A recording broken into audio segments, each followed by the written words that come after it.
Welcome back to Mike on Audio podcast, everyone. Today, I'm truly honored to have a very special guest joining us for our discussion. Allow me to welcome Garrett Hongo, a distinguished professor in the College of Arts and Sciences at the University of Oregon.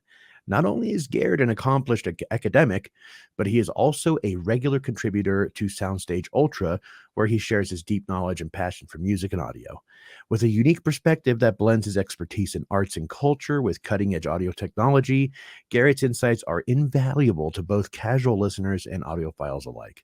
Garrett is also an author. He just released The Perfect Sound, a memoir in stereo, which I am thoroughly enjoying at the moment and reading through it, and I'm loving it. So, in our conversation today, we'll be delving into how someone can put together their first hi-fi system, exploring the interplay between music, technology, and creativity. We'll also discuss Garrett's journey in hi-fi and his experience as an audiophile. So, without further ado, let's dive into this fascinating conversation with our esteemed guest, Garrett Hongo. Welcome to the show, Garrett. I'm thrilled to have you. Thank you. Thank you. I'm really happy to be here. It's such a pleasure. Yeah, well, I'll be honest. When I started reading your book, I was blown away by, you're going to find this funny. I was blown away by the detail and wordage you use to describe audio. I especially enjoy how you compare and contrast your experiences with audio components with things people who may not know too much about hi-fi could possibly relate to. And I'll be honest, Doug is actually really lucky to have you on his soundstage team. I suppose that's the first thing you and I share in common. We both do creative work for Soundstage Global. And how do you feel your experience as an audio reviewer has further molded your opinions of certain components and their importance within a system? Well,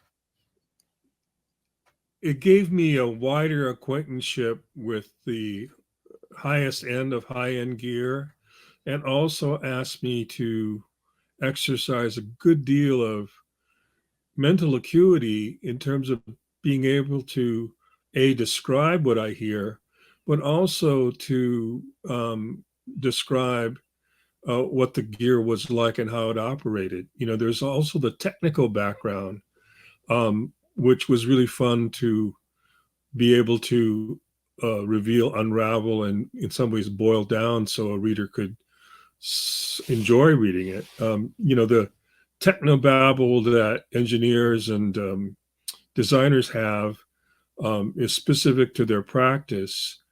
And translating that into a sort of a readerly form was also an interesting challenge. What it did for me was expand the awareness of what I could hear, what I could discern. And it wasn't so much a kind of critical thing or a judgmental thing or even an evaluable, but it was an expansion of awareness that was the most thrilling experience to have in terms of viewing. In relating to gear, translating that awareness into something that a reader could appreciate. That was fun too. Connecting, as they say, trying to connect, having what I discern land with someone else. Right. Well, I mean, a lot of people I see online are kind of complain because they read these articles on all of these, let's say, I'll bring up a few: Stereophile, Absolute Sound, things like that. And I'm a subscriber myself and I get it every month. And I just look at the gear and I'm like, okay, if I wasn't an audio reviewer and I wasn't in the industry whatsoever, and I wanted better sound, I'd say 90% of the offerings on there are a little out of a normal, I guess, I don't know what you call normal, but a middle class budget, if you feel me on that.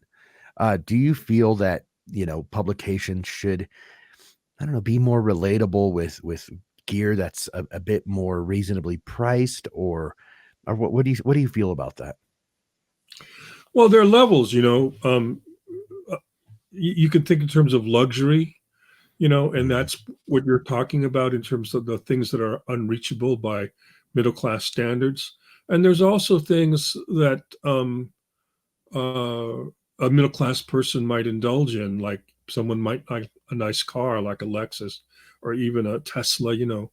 And so there's that level, and then there's sort of the lifestyle listeners, and they're all levels that are totally legitimate. I think uh, the wars among um, the proponents of each level, to me, are irrelevant. I think Mm, to each his own is the philosophy that I take. Mine had to do with an obsession to get something I wanted to hear out of the audio experience that could match the concert experience I enjoyed, frankly, in Europe, or an acoustic concert in a small club. My favorite clubs in the States are the small ones like McCabe's Guitar Shop in LA, where I first heard Los Lobos play back in the late 70s. Uh, a small venue like old Mike Bloomfield's Keystone Corner in San Francisco, or the Bank in Seattle. Those are my favorite kind of places, not the huge arena stuff. So my reference was always that, and I just was obsessed in pursuing gear that could approximate or reproduce convincingly that kind of experience. Now, for someone who I have a very good friend who's a successful novelist, in fact, a Pulitzer Prize winner. He's what I would call a budding audiophile who's emerging out of lifestyle listening. So he has a mm, combination of sort of lifestyle products like a name Uni, I think it's called, or Unit, where it's sort of an all-in-one thing, streamer, DAC, amplifier, and all that. But he's also got some higher end gear where he's just getting introduced into what more extreme products can do. So he's sort of a transitional listener. And we're all in that state where we're moving in some ways closer and closer to different degrees of obsession and pleasure. I feel you on that, and actually, in your book, I got a chuckle out of it because you don't, I don't think you agree with it, but the Playboy mentality that you mentioned in the first part of your book, where a lot of people in the past, when Playboy was actually relevant, it was cool to have that 2-channel high-end luxury system. It was you compared it to, like having a luxury car or having your favorite drink. And that kind of spoke to me because I feel like there's a huge percentage of the audiophile community that kind of resonates with that. But you had a different kind of mindset, and would you mind explaining that? Yeah, it's sort of two different kinds of emerging classes in the 50s. There was post-war men who had income that they could dispose easily with Mm, or of, the Hefner thing, sort of upper middle class or lower upper class, who needed to cultivate a kind of image and ideas of luxury. You might call them the elite or managerial class. That was mhm, not the class where my father emerged. He was a GI returning from World War II, and the culture that they practiced was that do-it-yourself culture of building electronics from kits through mail order. And when I was 10, 11, and 12, he would spend evenings assembling these different kinds of kits. First a Heath kit, and then a Dynakit. He made a Heath kit system, and then a Dynaco system. And it was fascinating to watch him do this little theater every night of laying everything out with all his tools and looking at the blueprints or the guides, and then soldering things up. It was sort of magical, and I was sort of his helpmate. I would give him things or arrange things or go fetch things, and it was a way for me to participate in um, this fatherly life that he was demonstrating for me, of building something for himself. And these were the guys who couldn't buy things outright, who do things on layaway or monthly payments. They were aspirational. And in those days, stereo was a kind of portal to a larger world that their own homes couldn't encompass because they were so small, tract homes or apartments and things like that. And so it was a way for my father to go back and listen to the swing band music that he fell in love with as a GI, Glenn Miller, Harry James, Tommy Dorsey, and the dance halls, the USO clubs he'd go to in Honolulu and abroad. He was a soldier in World War II in Italy. And it gave me an entryway into a wider world too because of that. Not only because of the history that it meant, but also the music. I mean, he would listen to Hawaiian hotel music, tourist music, old time Hawaiian stuff from the 40s, he would also listen to swing band music, but things that new that came along, like the soundtrack to The Good, the Bad, and the Ugly. I remember one afternoon he came home from work with this very funny looking LP with these cowboys on it, and he put it on, and it was shocking. First of all, it was stereo, and it was like an orchestra, and there were all these unusual instruments. And I remember that afternoon and how it pleased us both that there were all these incredible sounds in a different world. And little did we know, of course, that The Good, the Bad, and Ugly was based on samurai films of Kurosawa. But that's another story. Now, was this coming from the I think your mother called it the lime green monster, or my father went to woodshop class at night at the high school and built this huge wooden box on 4 legs. It was extremely deep. It was supposed to be the base of a stereo system. He had an Empire 398, and as I said, the Dynakit preamp and amplifier, and he had these university box speakers that he placed in the living room, one on the mantelpiece and one on a lamp table. And inside the Green Monster, I think it was about a 5x4 cabinet. All the LPs would be in there. And also my grandfather's whiskey. And you had to go in there and flip through the box to find the right album. But it was so deep, there were things that got buried in there, like albums we never played, like Hatari, and I don't remember, Hawaii Calls, I suppose. Man, I'll tell you what, people should definitely be reading this book to get inside of your mind a bit. But could you tell, my audience a little bit about how you got to where you are today and the journey from Hawaii to California and then to Oregon? Like, how did that come on? I know I'm sure that's probably unpacking a lot of stuff, but if you can just kind of let us know how you got to where you're sitting right now. I'm a 4th generation Japanese American. It was my great grandparents on my mother's side who emigrated from southern Japan to the cane fields of Hawaii.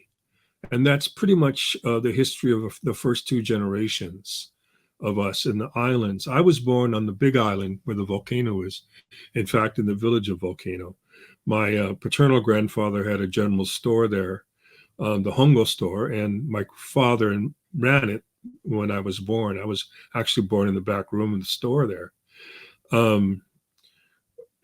Things sort of petered out in terms of lower middle class life in Hawaii, or working class life. And my mother and father decided that he should get a trade, electronics. And so he went to LA Trade Tech for a year, and then he brought us all over from the islands. I was living in Hauula on the north shore of Oahu with my mother and brother. And we came to LA in 1957. And I grew up there and went to college nearby. And like that, I found myself in a career that was academic, but also as a poet. As a writer, I'm mostly known as a poet. And it meant I took university jobs at Missouri, California, Texas. And I finally ended up in Oregon because it was the closest I could get back to in terms of being on the West Coast near Hawaii and LA. So Mhm. that's how I ended up in Oregon, and this has been my main academic career.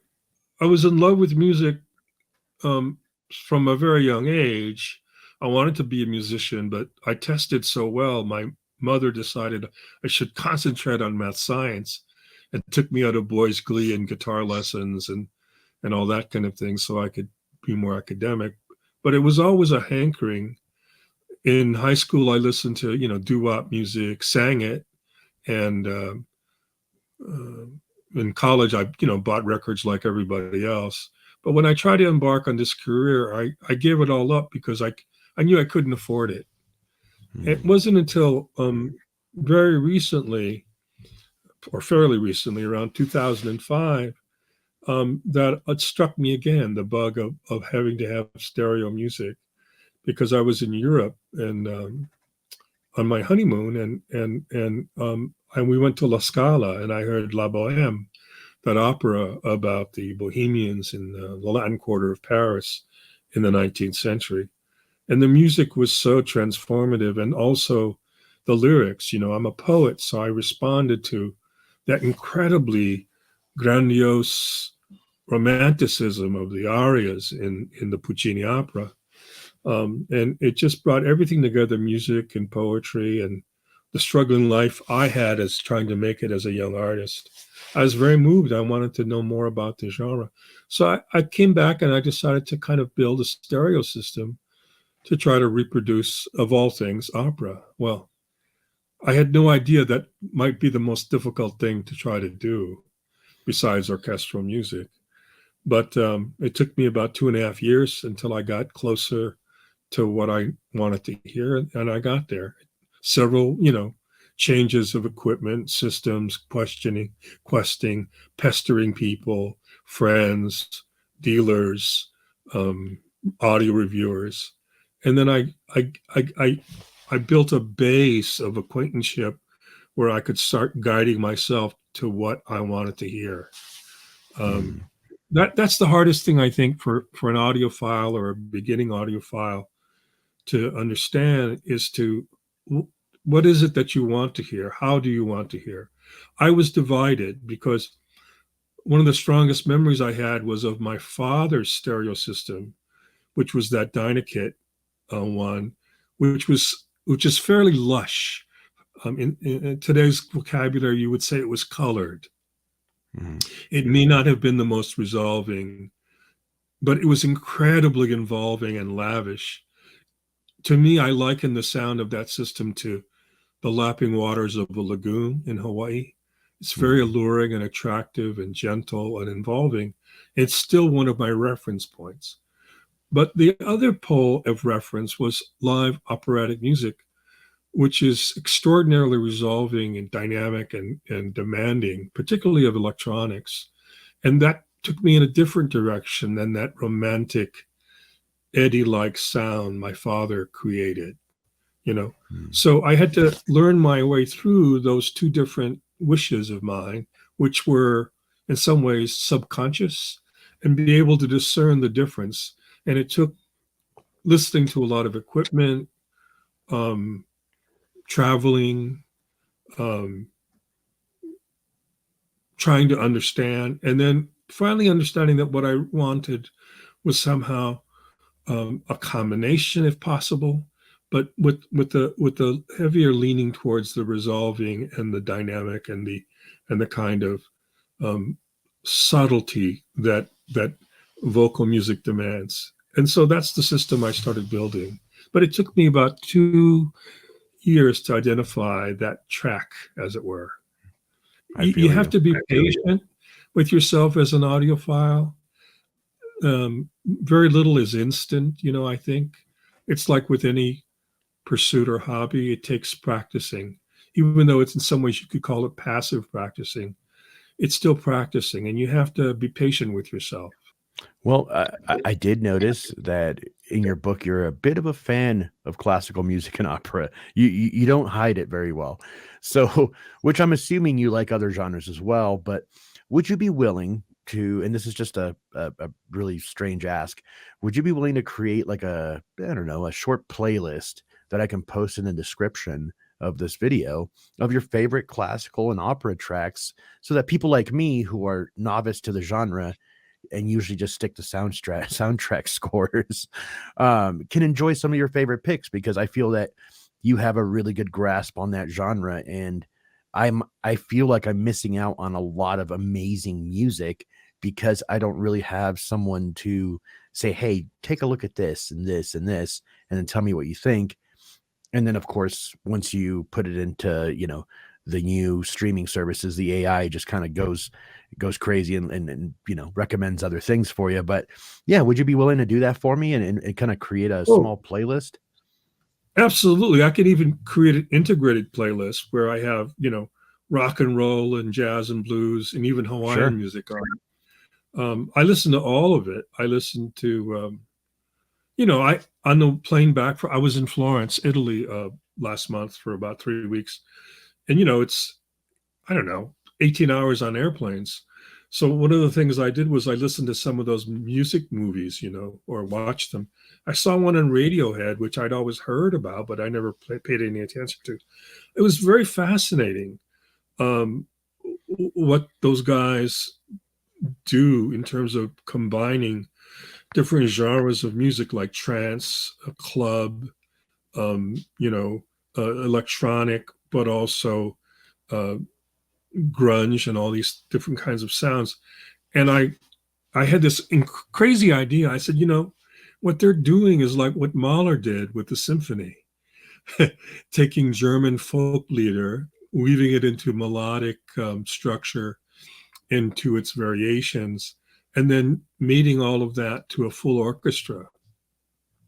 And I said this to somebody, they looked at me like I was crazy, Radiohead and Gustav Mahler, but I really don't think so. Um, I, it's I, about taking your moment of listening and then creating something new. And I think Radiohead and Mahler both did that. So maybe I have an essay, maybe I have something incredibly stupid. Who knows? Honestly, it's funny you say Radiohead. That's actually one of my favorite groups to listen to. Actually, I use one of their songs as reference when I'm actually testing equipment, because it has the ability to really challenge the soundstage and the dynamics and the frequency range. So yeah, I'm a huge fan of Radiohead. I also like Nine Inch Nails and stuff like that. But um, yeah, I think I think you and I will have a fun. Maybe we could trade playlists, and learn Yeah. from one another. Radiohead creates a kind of immersive sound environment. That's number Mhm. one, And within that, there's so many things to talk about. We could talk about it till the cows come home, but that's what I found when I listened to them and saw the method of composition. So I was quite impressed and interested. But Good. like I say, I listened. One of my classmates from college was the founder of Los Lobos. My brother is a blues guitarist. We in high school we gravitated to the Chicago blues very early, Mhm. but also the British blues, like Peter Green and John Mayall and early Fleetwood Mac. We listened to all that kind of stuff, and I still do. I feel you. Now, we were talking about helping each other out. While reading your book, I noticed that you have or have a hi-fi mentor named Peter. I have one as well. His name's Mike Galusha. I wouldn't be as knowledgeable as I am today without his help. I hope that I hope that didn't come across a little crass to my audience. But before I had a chance to learn from Mike, in retrospect, I feel like I was a bit green when it came to amplifier topology and many other disciplines within the hobby. Now, is that how Peter sort of guided you as well? And would you recommend that people interested in the hobby find their Mike and Peters in their life? Yeah, well, my friend Peter is an extraordinary man. He's a sort of Renaissance fellow. He has a PhD in Renaissance literature, English Renaissance literature. He was a surfer, guitar player, singer. He was a guy who first gave me my first job, academic job, and he's also a poet. He knows he built. He basically built his own house, hand built it. He can do everything.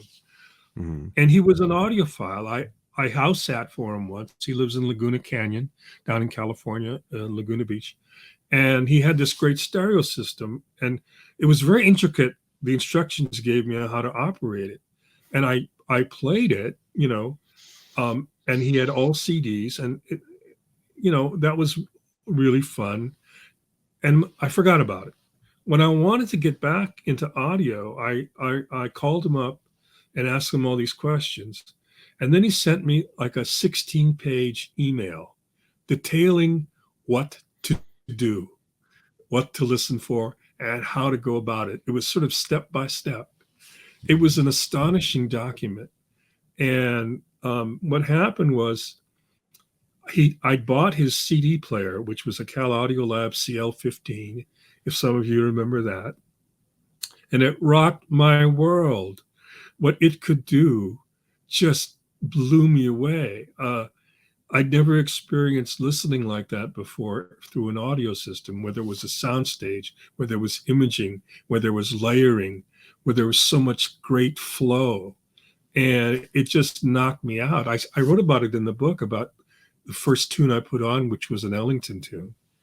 And I called him up, and he was very amused with me. What he did was he sort of advised me about each aspect of the hobby, electronics, cabling, room treatment or room suitabilities. And he moved me away from what my notion of audio was, which was basically consumer electronics, like big box stores, into a specific audio kind of componentry, but also a more discerning way of listening, a more patient way of listening, not only in terms of any given session, but through years and months, of how much your hearing would tutor itself as you gain more experience.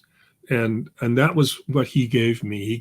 He gave me much of that. I will also say that his listening and mine are quite different. His preference is basically rock and jazz of a certain kind. Well, mine, as you know, is classical, operatic, and my systems are tuned to play back that kind of music more than the punch and the sparkle of rock you did.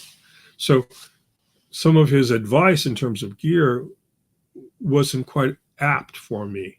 I think he recommended an American kind of speaker that just was wonderful when I played rock and roll, like Cream and Steely Dan and things like that, But it just couldn't play opera. It couldn't play choral music.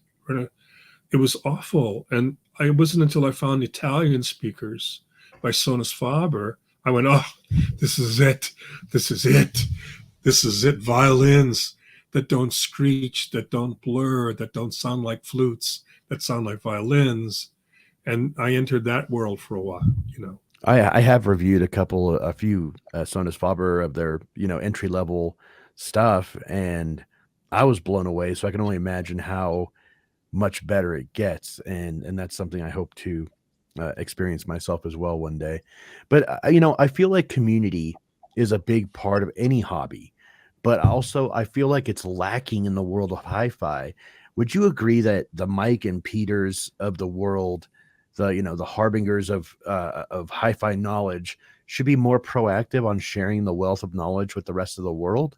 Do you feel like people like that should be actively sharing with new novice people that are just getting into the hobby? Well, it has to do with the kind of matrix of exchanges that are available. Reviews, blogs, what are those other things called? Forums.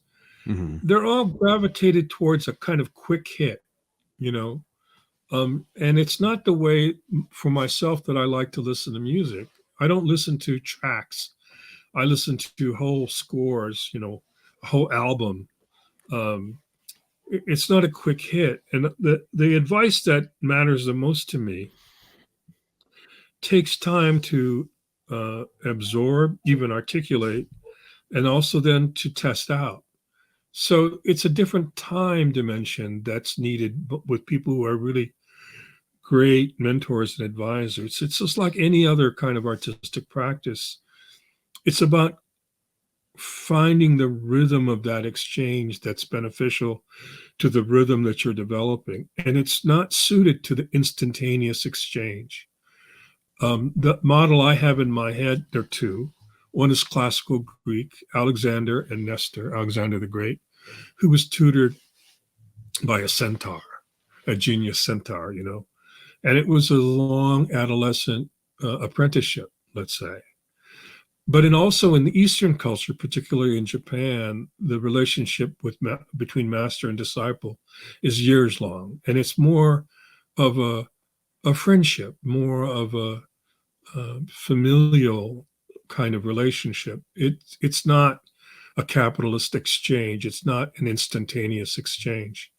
So our matrices that we have readily available are not, to me, suited to the most solid kind of development. It's student teacher. It takes time. And I have other friends in audio.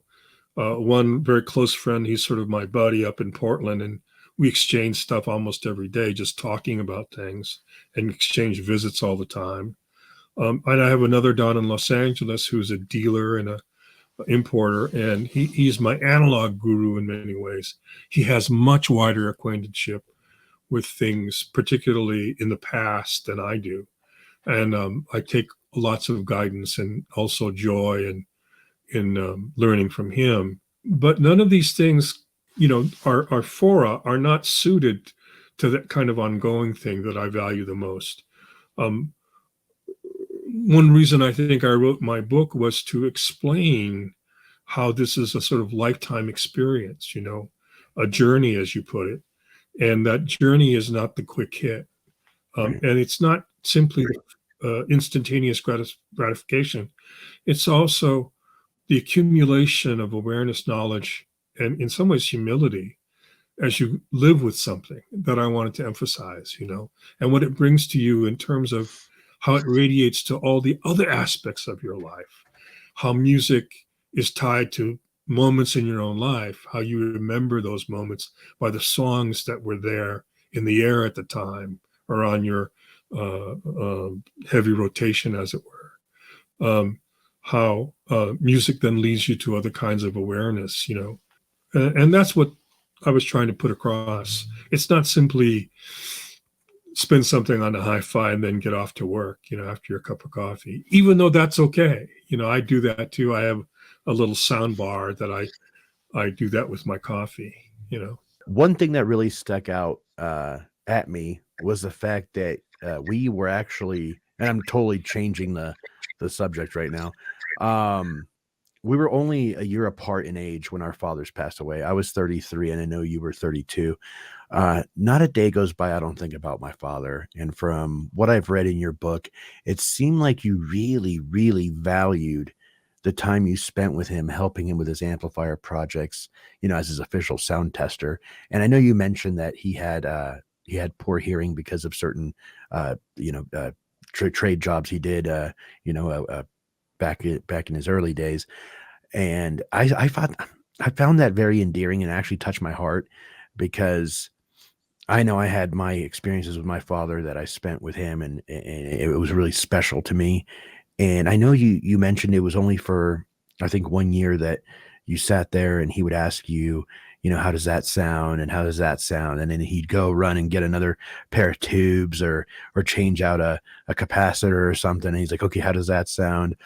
Was that your first real experience with not only having a dear experience with your father, but was that your first time learning that certain, even the smallest adjustments in an amplifier can make a sonic difference that could be pleasing or not as pleasing to the ear?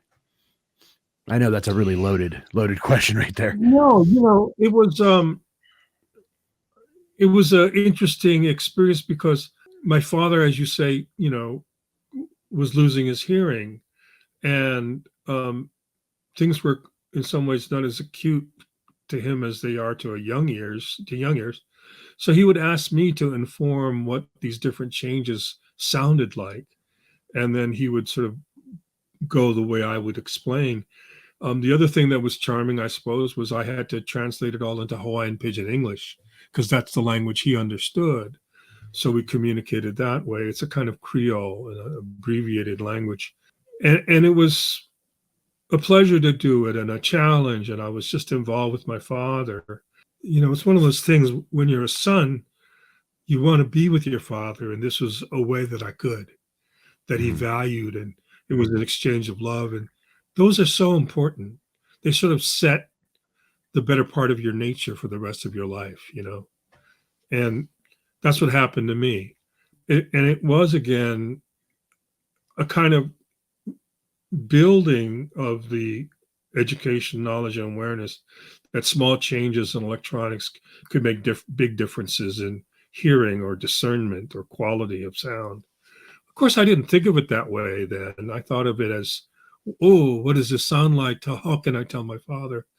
I'll tell you a story.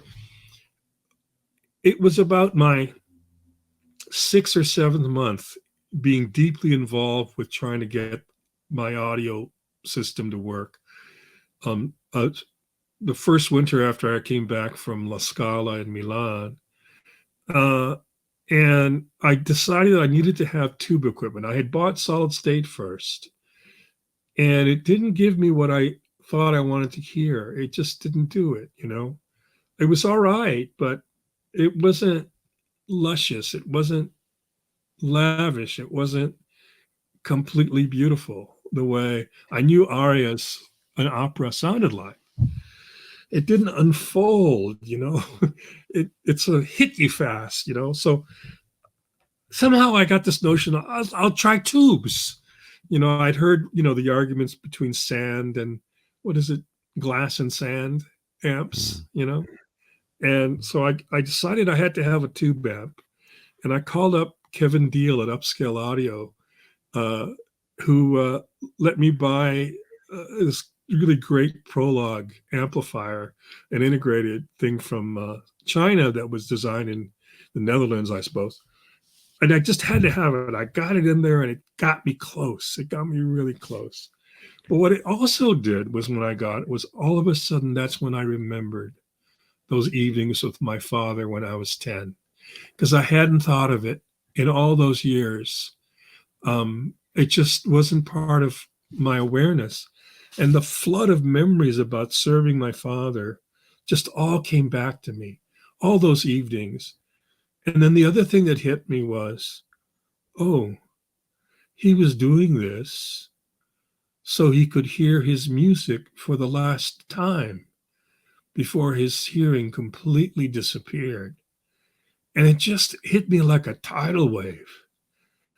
I was so moved by this peaceful desire that he expressed with so much patience, and really the monumental thing he was trying to achieve for his own life, because he did ultimately lose almost all his hearing, but he was doing this just to hear his music for the last time.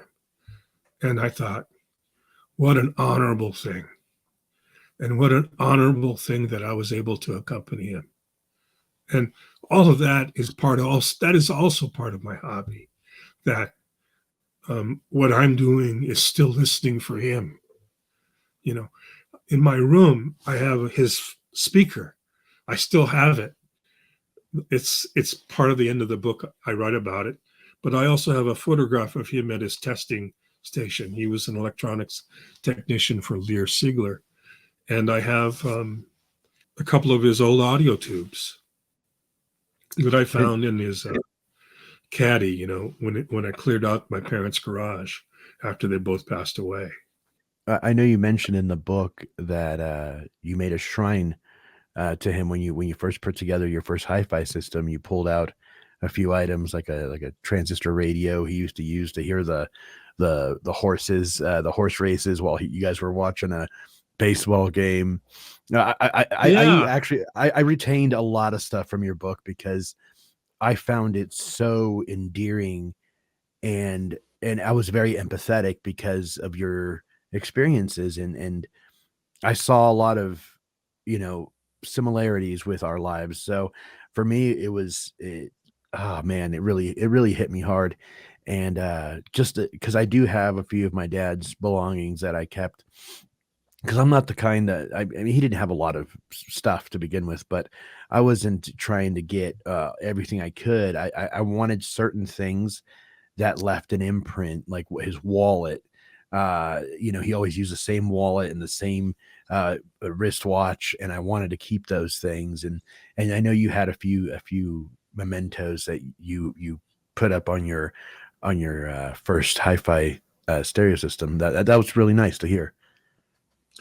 Yeah, I mean, I've got that radio on my windowsill right now, and I've got his Sony Watchman, and I've got his gambling hat over my CD case back there. As Americans, we're inured from keepsakes in some ways, and also heirlooms and the ideas or the manifestations of legacy. In Europe and in Asia, it's a normal practice to have these kinds of uh, material objects of homage and remembrance. We're in some ways a culture of erasure, and then Europe and Asia are cultures of preservation. Like walking around in Florence. I mean, come on, Firenze, the Uffizi Gallery with the Michelangelo and the Cimabue, and I mean, come on, and the Cappella Brancacci with the Masaccio frescoes. I mean, my gosh, 14th century stuff, it's still there. When I was living in Japan, I lived in a temple. I would look out in the garden. I would realize that the garden is older than the United States of America. The garden outside my door here. We express that in very small and intimate ways with family treasures, I suppose. But they're so circumscribed. They're not expansive, and in some ways we're reluctant to share. They're items of homage, but they're private and intimate objects of that kind of remembrance.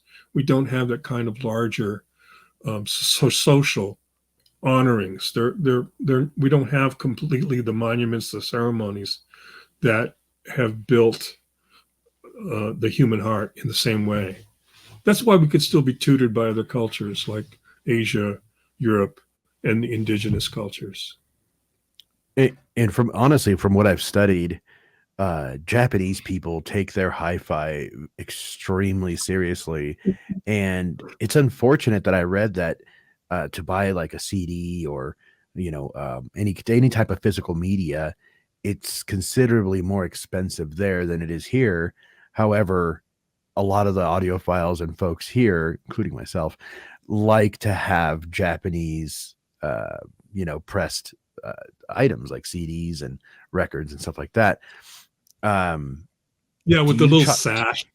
The little paper sash on the side with the LPs and also the CDs. Yeah. Oh yeah. And so do you chalk that down to the discipline of the culture, that they really enjoy, hi-fi as a hobby and they go all in, rather than in the Western culture where we're kind of very fair weathered and give me convenience, give me streaming, let me, do you feel that there's a huge, I wouldn't say divide, but a huge contrast between both cultures when it comes to hi-fi?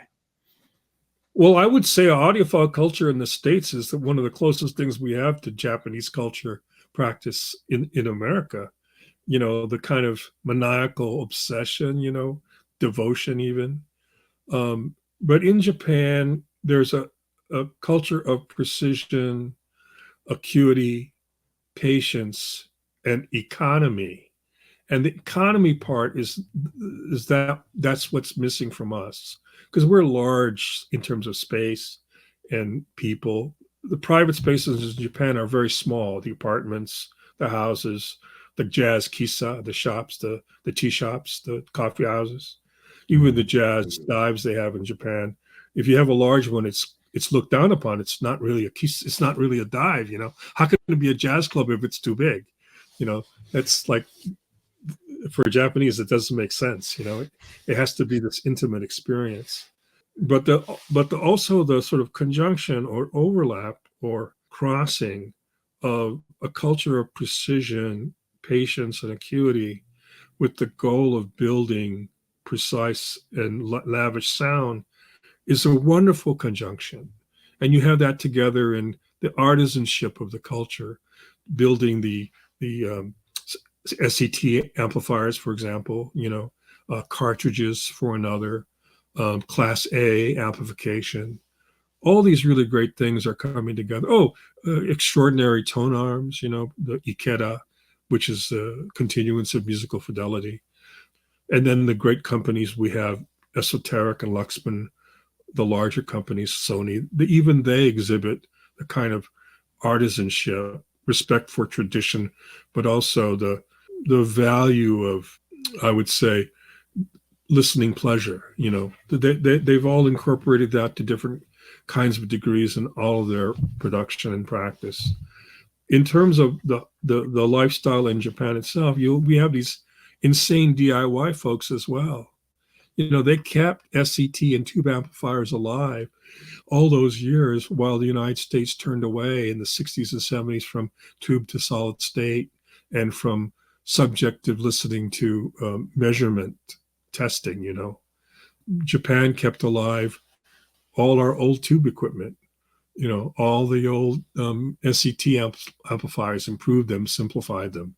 And they were kind of a lab for the continuance of that tradition in those days. We have Kondo Gakuon,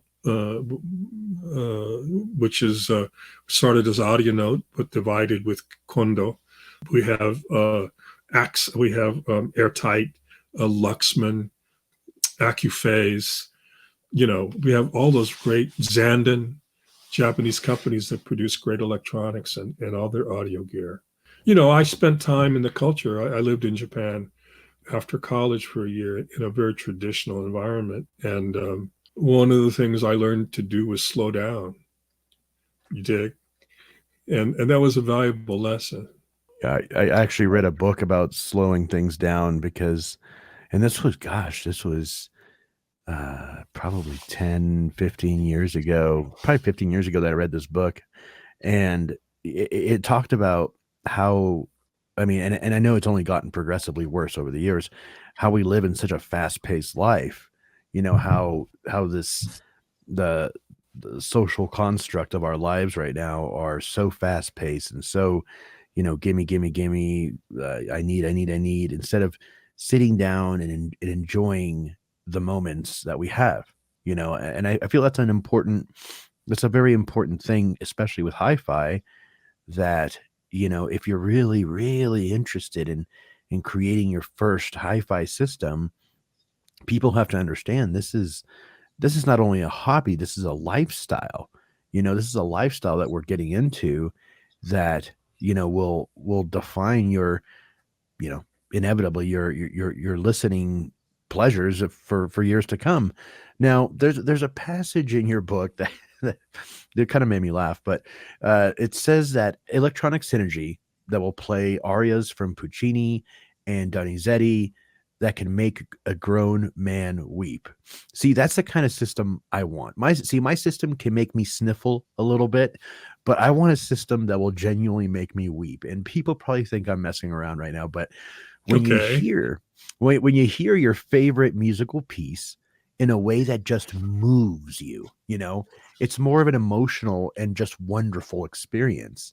What are your thoughts on achieving that type of system? It's to enjoy the presence of art or the visitation of great art. One of my favorite songs and performances is "Who Knows Where the Time Goes" by Sandy Denny, that Irish folk singer who led the group Fairport Convention that guitarist Richard Thompson emerged out of.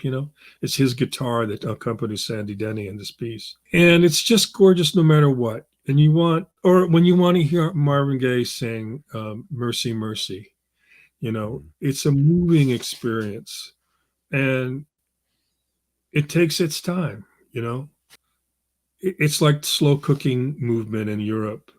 You want to learn to be able to savor the small movements of the human heart as it moves through the articulation of this art, this music. And each fluctuation, each nuance hits a different note, a different glint in your emotional system or awakens it differently. It's like when you drink French wine. I'm sorry, y'all. There's a difference in drinking American wine from French wine, and sometimes, and I'll tell you the difference. Okay, you dig. There's an unfolding of the experience on the palate when you drink a Bordeaux that goes from front to back, and then there's the bouquet, the aftertaste, and the sort of what's left after that. It's a kind of small sonata of taste, the experience of taste. The California Cabernets are so fruit forward, they just blow up in your mouth, that first impression. And that's what basically what you have, a sort of seawall, tidal wave, or the wavefront, you know. And so you're sort of shocked after that, and you don't really notice you want to eat the meat or the spaghetti right away because the experience was so shocking. But in the French, it's just a slow wave of an unfolding, as I say. It's like the movement of smoke in the air or silk in water, you know. And that's what, to me, the greatest art is also like. It is this unfolding. And Sandy Denny's song is this way, Marvin Gaye's song, or when you hear Rodolfo in La Boheme singing Suave Fanciulla, or singing about when he's a poet, you know. You have to match what you want to hear with the kind of gear that can do that. It takes an advisor to sort of make that evaluation and estimation. I try, when people ask me, I end up being the informal sort of audio guru to a lot of writers because I'm a writer. They know that I'm crazy about audio. So they all come to me. And the first thing they all want is they want something cheap. They don't want to spend the money, you know. They all think I'm crazy. So and the other thing they are is embarrassed, right? So this is like we all are. We don't really want to spend the money, but we're also embarrassed about how cheap we are. So here's my recommendation. Really think about what it is that, in terms of the musical, artistic experience that you want, in the space that you want it, and then give it a budget, like how much you want to spend for a car. You know, like I bought my daughter, who's 17, her own car this fall. My sons wanted me to give her my car, which is an old dad car. You know, it's a Toyota Camry, an '02, by the way. It's that old, you know, because all my money's in my audio equipment, right? Not a car. I set a budget, you know, like $10,000-12,000, and then that's what we shop for. You know, we looked at a used Mini Cooper, a Prius, all these other things like that, you know. And it had to also be suited to her because I didn't want to give her like a dadmobile like my Camry. So I looked at Fiat 500s, L's, Mini Coopers, Prius, that kind of class, you know, that would suit her. She's a very petite person. She sort of dresses well. She's a good student. You know, it suits her personality. All those things come into play. That's how you need to make an analysis of yourself. What is it that you want to hear? How do you want to hear it? What kind of music do you listen to? And then set the budget, you know. For me, I quested after the music first and the budget later, you know. I didn't know what it was going to take. I remember when Peter told me it was going to take $450 to buy his used old 10-year-old CL50, California Audiolab CL50. I thought, wow, that's a lot of money. You know, I was thinking in terms of a Sony CD player for $215. You know what I mean? Right. And I said, okay, I'll give it to you, but I'll give it to you in 2 payments. Right. So I did that, but it rocked my world. It changed everything. And right away, I wanted to get an amplifier, then a set of speakers. And, you know, I spent $1,000 on the amplifier. I spent $2,000 on the speakers. It just blew my whole idea because it gave me a new experience. This is the kind of transition period that you need to be watchful about because this will change your parameters. When that happens, you have to reset. It's just like having a sports team and you're a GM. You figure you're going to be a third place or fourth place team, and all of a sudden the rookie shows up and transforms the whole team, and you're a championship contender. Well, then you want to win the championship, so you go out and get a couple of players at the trade deadline, right? And you spend the money that it takes, or the capital that it takes. This happens as well, and a good advisor can sort of accompany you as you go along, or even a dealer. Dealers, are very good. On the West Coast, I know many, and I think they're very good. And they have their customers' best interest at heart, because they too are playing the long game. They want to stay with you and grow with you and have a clientele that is loyal and that they can count on as well. So they're not looking for the fast turnaround or the fast buck. I don't know them in the Midwest and East Coast as well, so I don't know, but I know many on the West, and I like and I trust them. Good. Yeah, no, having a good resource for hi-fi is definitely a good thing, and especially when you're dealing with honest people that will kind of guide you the right way. Know your budget and know what you want and what you want out of your system, and they kind of guide you. They're there for a reason. But one subject I wanted to touch before we finish up was Bunraku was a term you used in the book to describe the experience of hearing something through your hi-fi system, in contrast to experience it live and in person. Could you tell the audience how you felt the philosophy of Bunraku applies to hi-fi? Well, Bunraku is the puppets it started in Osaka. And rather than live actors, of course, they're hand puppets. They're half size hand puppets. It takes two people to operate them. Someone who does the head and one arm, and the other one who does the legs and the other arm. It takes two essentially masters. And one of my early Japanese literature and language teachers was a translator of the Bunraku, and he schooled me in this. And he said, at first, you're struck by the artificiality of the presentation because the voicing is done by a singer on the side who speaks for the puppets, called a dayu. And you're given this plethora of, in some ways, disjunct artistic presentations. There's wooden and cloth puppets. The two masters that handle the handlers, who are dressed in black, the dayu on the side, and the shamisen string player beside him.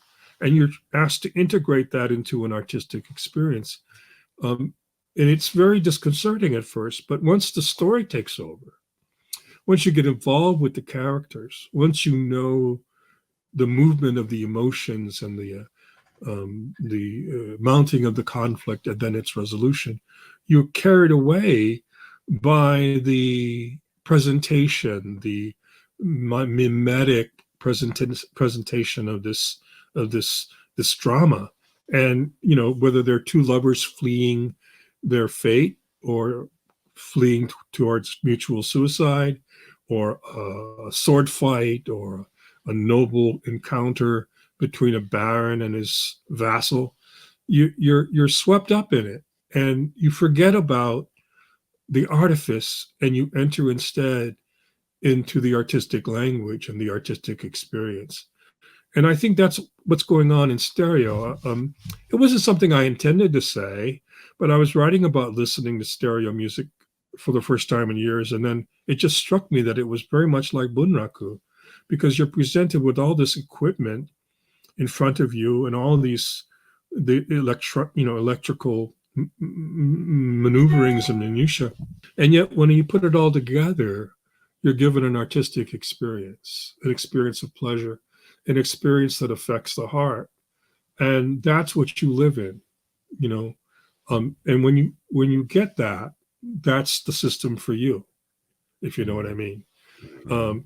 So when I was mentioning Bunraku, it was an analogy, and it feels like a very, very odd, culturally dissonant analogy, but it was the only thing I could come up with to explain how one puts together an emotional and artistic experience with so many disparate, in some ways disjunct elements, you know? Mhm. I Yeah. found it to be quite insightful because it's for me, what I got out of it was, comparing a live performance to, listening to the same song on your system. That's kind of what I got from it and how I translated the, the Bunraku to what we were talking about. But yeah, I really like that passage, and I think a lot of people will as well.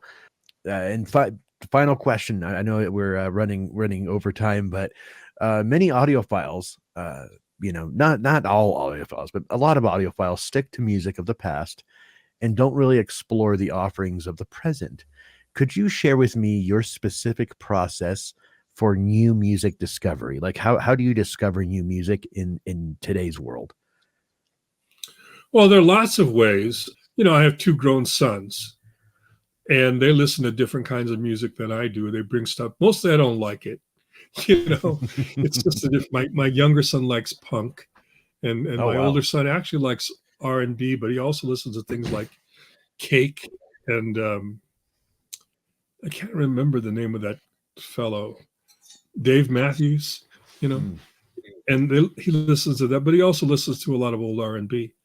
But I have friends in audio, and I visit them regularly, and they play me great things. My friend in L.A., Dan Meinwald, he has a great acquaintanceship with world music and jazz and classical. He's always playing me something I never heard before. Ali Akbar Khan, or an obscure LA jazz musician. I mean, obscure to me, but um, and I go out and get the record right after that. We listen to a Stravinsky recording of uh, The Life of a Soldier, and it was a revelation. It was an old, it wasn't Everest. It was one of those other older labels, and somehow we discovered it.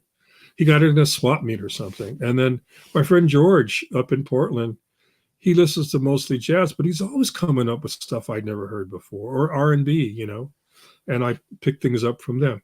But really, the other thing that I do, besides watch music videos on international flights, is I subscribe to Qobuz, and it has mhm, this, you know, new arrival stuff, and I always check right. it out. I check out, I would have to say the classical stuff, operatic stuff first, but I always check out, hip hop or rock or jazz as well. And sometimes it's a reissue of like an old Sonny Rollins Go West LP that they have all these alternative takes to. And Mhm, some of those alternative takes on that album are astonishing. And to me, much better than what was on the original album, because the original album spent so much time just playing the head, which is to say, the repeat of the melody. But his improvisational extensions in the alternate takes are incredibly soaring. Of course, there's no space for them on the original album. But now that we have digital, mhm, they can reissue that. They can issue that. So there's a new take on not St. Thomas. It's an old cowboy song, that Rollins liked, and the improvisation is astonishing. I just wrote about to a friend of mine who's a saxophone player, and I'd always disliked the sort of cowboy music that Rollins did. I did never own Go West, but I listened to it because it came up. It was fantastic. And mhm. that's how I get it. I get it through friends. I get it through Qobuz. I get it through my kids. Sometimes I get it from FM music. I'll listen to a new thing on the radio. I'll hear something on NPR, and I'll go chase it. Uh, an audio friend who was a dealer in Southern California asked me about 12 years ago to listen to a YouTube video that one of his cousins made, Mhm. and it was "I Want You Back," you know, by Lake Street Dive. It was their first video. I was blown away. I've been a fan ever since. A lot of times it happens just by happenstance, you're at the right place at the right time, you discover something you're really gonna like for years to come. Yep. It's incredible. Well, I wanna thank you for coming on the show. It's been a great conversation. I would love to have you back. I especially want to have you back after I finish the book as well. So, because I'm sure I'm going to get so much more. If I got as much as I got from what I've read so far, I can only imagine how deeper the rabbit hole goes and how much more fun I'm going to have with it. So, I definitely recommend anybody out there looking for a good read, The Perfect Sound. It's available on Amazon. I got mine on Amazon hardcover. Where else is it available, Garrett? It's in all the outlets: bookseller, Barnes and Noble, your local bookstore. Audio dealerships are starting to carry it now too. The paperback has just been released, Oh, so I'll be appearing at Expona on Saturday, April 15th at noon in the convention center or listening hall, whatever they have going there. So come and find me at Expona if you're going to be at Expona, and I'll be giving a short talk and maybe a short reading and doing a Q&A and signing books there. Saturday, April 15th at Chicago Expona.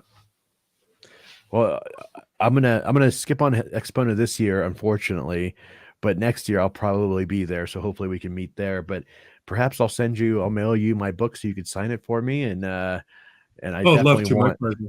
I definitely want that.